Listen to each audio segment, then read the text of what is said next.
Let's turn our attention back now to the politics of the day. Joining me live in the studio is the Minister for Social Services, Amanda Rishworth. Thanks very much for your time. I do want to ask you about the Middle East reaction here in a moment, but let's start with the big news in your area of responsibility.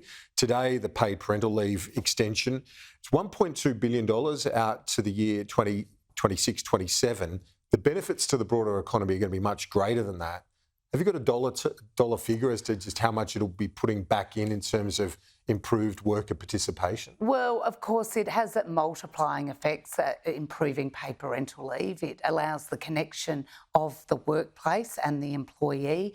It allows people to take time to go out. So I don't have a figure, but it is a multiplier effect in terms of the economy, in terms of participation. What taking our paid parental leave to 26 weeks really is very good for the economy. It's good for employers, but of course, most importantly, it's good for families. Is 4 weeks reserved for both parents? If, say, one of the parents is unable to take the 4 weeks, can that go on top of the other parental leave that the family has? So one of the key objectives of this legislation is to promote shared care. And so what the expansion to 26 weeks does is reserve 2 periods of 4 weeks for each parent. The rest of the 18 weeks can be split up any way people choose. But it can also be used concurrently, so by both parents at the same time, up to 4 weeks. So we've tried to make this as flexible as possible, at the same time recognising that both parents may want to take time off. If it's a single parent, that they'll get the full 26 weeks. But one of the objectives of this is to encourage it, so it is use it or lose it for that 4 weeks. Okay, so the Greens are backing, they like the idea of what you're doing, but they want you to put superannuation on this as well, to include super for paid parental leave. And given that women end up with a much lower, on average, superannuation nest egg than men, is that something you're keen to do?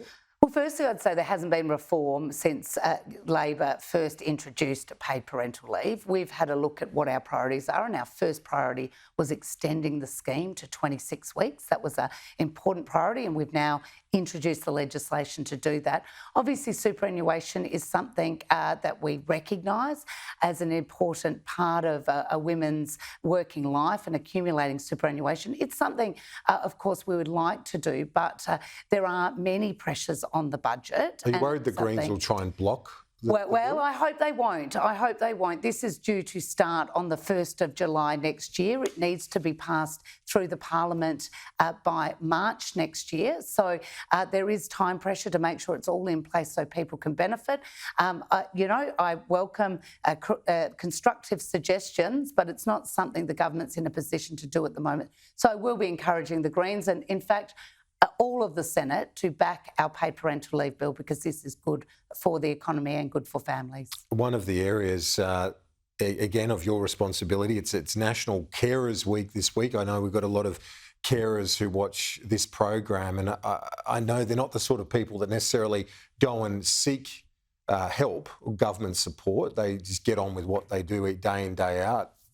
Are you going to try and make it easier for carers to get support? Oh, absolutely. Our unpaid carers actually do an amazing job. There's over 2.5 million unpaid carers in this country that care for perhaps a parent or in fact, perhaps a child that has a disability, a family member, an aunt, an uncle. They are really some of the most unsung heroes in our community. And what we're actually doing is today, in National Carers Week, we're celebrating carers, but we also are looking and turning our mind to how we can give them more support. So I've announced today that the government will be looking at a national carers strategy to look at what more we can do.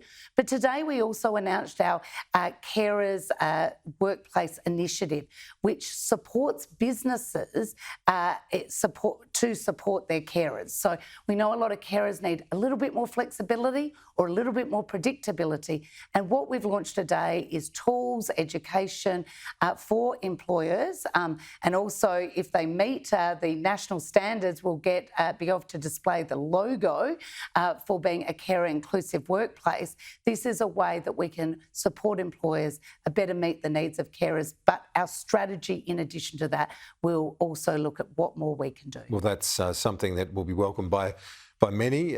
Selfless. It's a selfless group of people by definition.